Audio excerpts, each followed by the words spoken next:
السلام علیکم، وخت مو پخیر. په دې هیله چې روغ او جوړ اوسئ. د نصیب ناول دوهمه برخه چمتو ده. هیله ده تر پایه مې ملتیا وکړئ.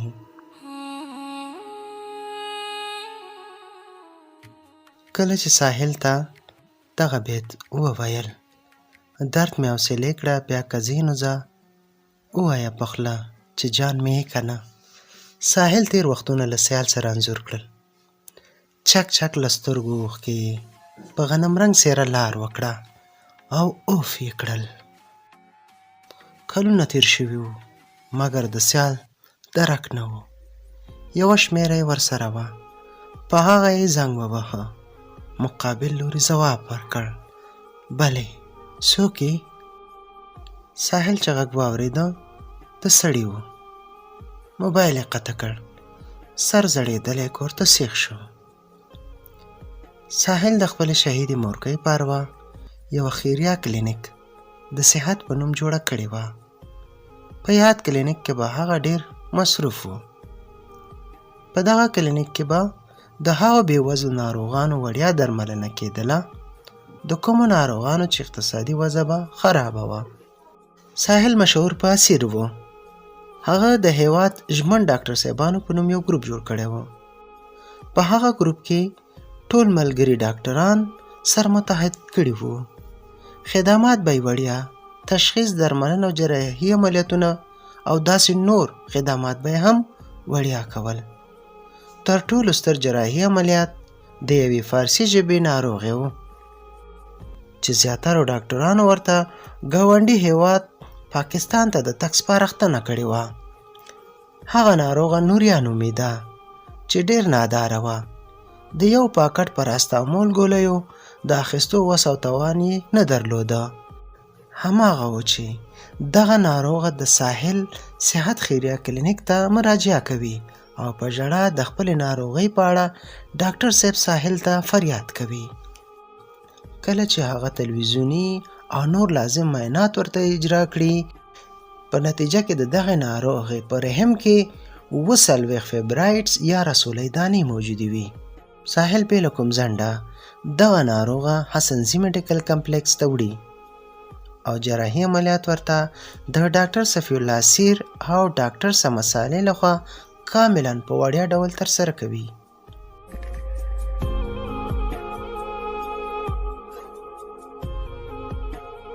ساحل 5 کسان یوازې وینې ورکولو ته چمتو کړي وو چې 3 کسانو خپله وینه هدیه کړه او 2 نور په خوښۍ بیرته ولاړل. د نوریا جراحي عملیات بریالی شو. څو ورځې له بستر وروسته یا د ناروغه صحت یافته شوه. زړه مور او په پښو معذوره پلارجان یې د ډاکټر صفي الله سیر دغه زړه سواندۍ لپاره د عاجزۍ لاسونه خپل پاک رب ته لپه کړل. ښې ډېرې دعاګانې د هغه اوږد عمر لپاره او د هغه شهیده مورکۍ ته هم د جنت الفردوس غوښتنه وکړه.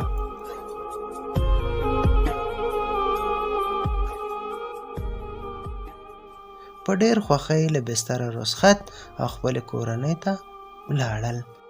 ساحل ډېر ستړی ستومانه وي، خوبه وړی وي، ګنګس په تخت پرېوځي، موبایل ته یې زنګ روان وي، شیشه یې کله روښانه او کله هم ګوله شي، ځکه چې د موبایل غږ یې خاموشه وي. پام یې ورته نه کېږي. شپه تېره شي، سبا شي. کله چې سهار وختي خپل موبایل ته ګوري چې په نااشنا شمېره 5 زنګونه راغلي وي، بیرته ورته زنګ وخی. مقابل شخص اوکې کړي. ساحل ورته ووایي، السلام علیکم وروره، ډېر وبخه، بېګا ډېر ستړی وم، د موبایل غږ مې خاموشه کړی و، هیڅ مې ورته پام نه دی شوی، هیله ده چې خوابدی شوی نه اوسې.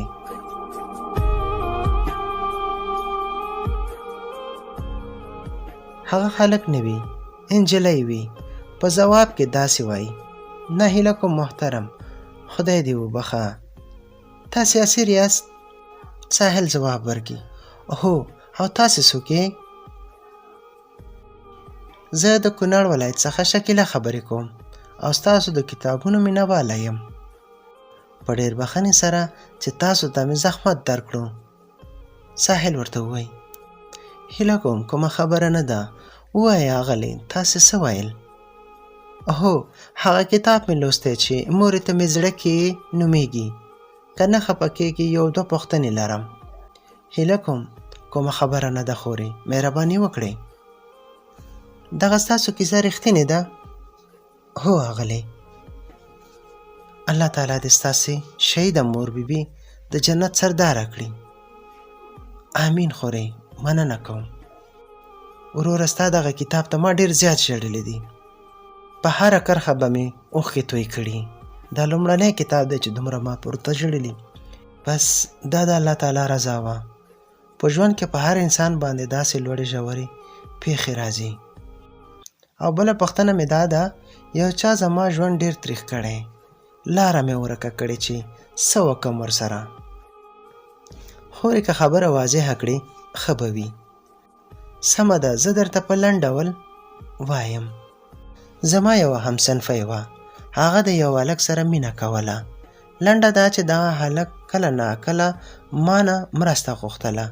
زارۍ به یې راته کولې لکه زما دین په دنیا خوري، زه به ستا احسان هېڅکله هېر نه کړم، او داسې نورې زیاتې زاریانې کولې. ښځه ذات په زړه ډېره مهربانه وي. ناهیلې شومه، زړه مې ورباندې بد شو. د هغه هلک او زما د همصنفۍ ترمنځ د مینې اړیکه وه، او ما به ورته ریباري کوله. اوس هغه هلک زما غږ خپل موبایل کې ثبت کړی. زما ښه ماته بد شو. اوس سوء استفاده کوي. هغه ما تهدیدوي. زه نامزاته یمه. هغه وایي ما ستا ټول خبرې له ځان سره ریکارډ کړي دي، او دا هم وایي چې زه به هغه ټول ریکارډونه ستا خاوند ته ولېږم. بیا به ستا څه کېږي؟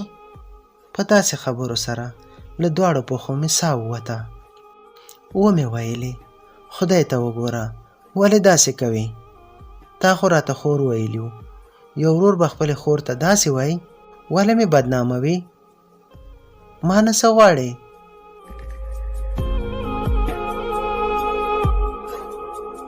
هغې په تنده لهجه داسې وویل، یا 10,000 روپۍ راکړه یا دې خاوند ته ټول ثبت شوي دغه صوتي خبرې ورلیږم. له ویرې مې ورته ډېرې زارۍ وکړې. په ژړا شومه.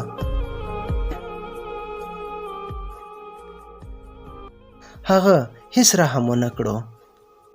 بله ورځ زما د خاوند نوم یې په خپل خوله واخیست او شمېره یې هم راته په خوله وویله. فشار را باندې زیات شو. هغه په قهر وویلې که دا ځل زما خبرې ونه منې سیده ټول ریکارډونه ورته لیږم. نور ته پوه شه او کار دی.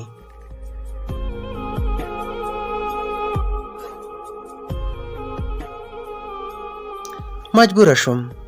د خپل سرو زرو غوږوالۍ مې خرڅې کړې او هغه ته مې نغدې 10,000 پوره ورکړې. اوس بیا راته وایي ما سره مینه وکړه یا نور ته ښه پوهېږې نو. هیله کوم وروره، ما نه لاره ورکه ده. څه وکړم دغه شخص سره؟ یو د حل لاره راته وګوره.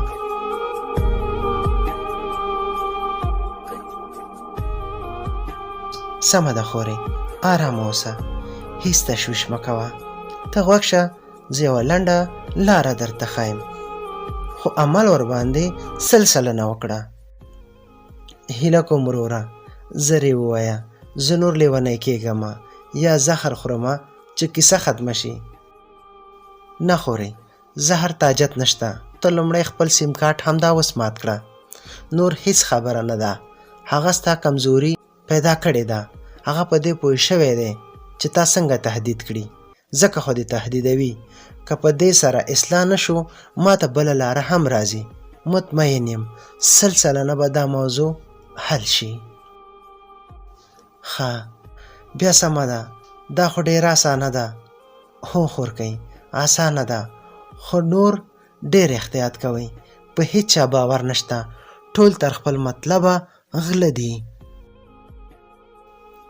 زما د پلار هم توبه وي چې هیڅکله به داسې بیا رانه ساوه ونه شي. له تا نه ډېره مننه کوم ورور جانه، ستا وخت مې ونیوه. ډېره بخښنه غواړم درنه. کومه خبره نه ده خورې، الله دې وبخه. بیا که څه خبره وه ما سره موضوع ضرور شریک کړه. سمه ده محترم، مننه کوم. د مننې وړ نه ده. د الله په امان. الله مو مل شه ډاکټر صاحب.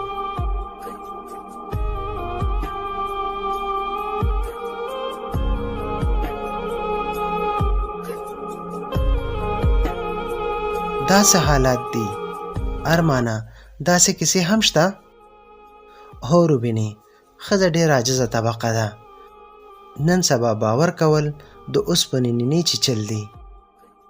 ارمانه زما په فکر ډاکټر صاحب ښه مشوره ورته ورکړه. ته څه فکر کوې؟ هو روبینه خورکۍ، کیسه یې ورته لنډه کړې ده. داسې بې حده ډېر تاوتریخوالی رامنځته شوي دي. ډېرې نجونې په مختلفو پلمو ولوټل شول. له ځینو یې عزت واخیست او له ځینو یې پیسې واخیستې. ان تر دې هم بدتر چې قتلونه هم پکې شوي دي.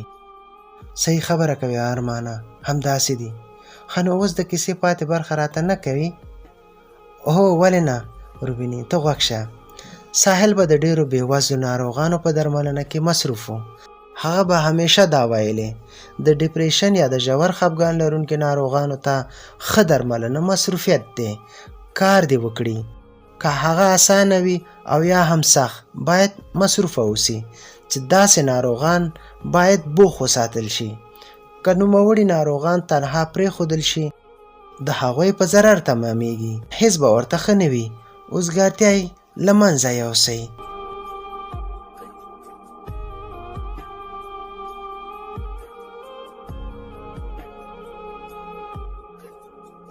اونۍ وروسته د ساحل موبایل ته بیا پیغام راغی چې پکې داسې لیکلي وو: السلام علیکم جان، کتاب دې لولم، تصویر دې ګورمه، ته هم راته ګورې، زه در سره خبرې کومه، ته خو خبرې هم نه کوې. ولې؟ ستا په غاړه سپین چپن بلا مزه کړي. کاش ته نږدې وای، زما د زړه درملنه به دې کوله.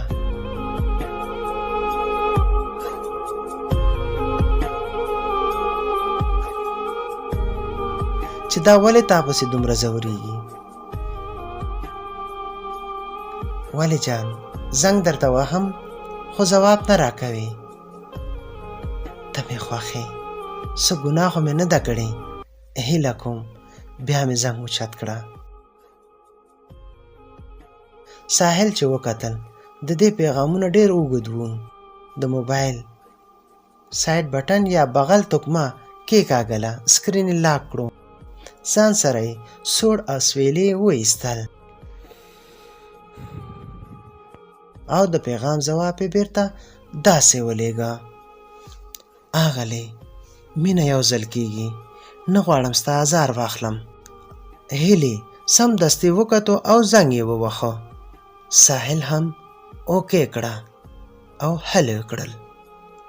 هغې ځواب کې وویل: شکر جان مې چې تا پیغام ولېږو، ګینې ډېره خفه ومه درپسې.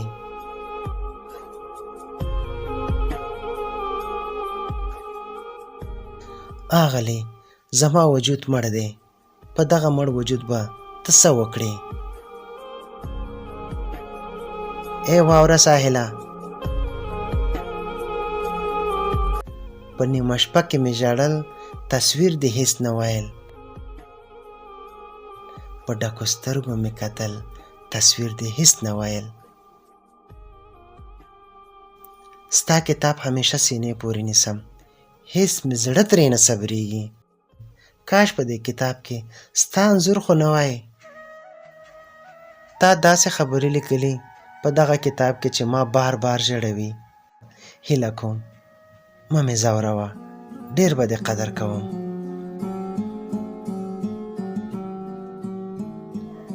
د نصیب ناول دومه برخه همدومره وه چې بیا له درېیمې برخې سره ستاسو خدمت کې حاضرېږم. پاک الله مو مل شه.